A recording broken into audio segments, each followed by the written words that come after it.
Confused about where to park your money after retirement? Wondering whether arbitrage funds, short duration funds, or money market funds are the smarter, safer choice for your golden years? Our financial expert, Mr. Ramalingam, will guide us through in this video. Mr. Ramalingam, the screen is yours. All are comparable.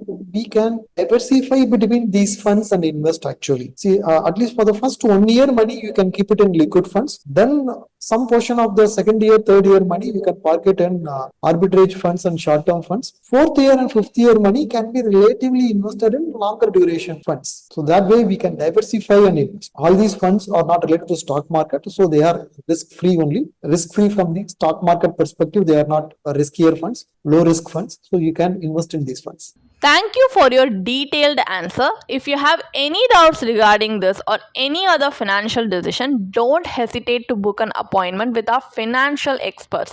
The link to the appointment is given in the description below. Also, would you like to know more about finance and investment? Then we would recommend you to attend our live webinar.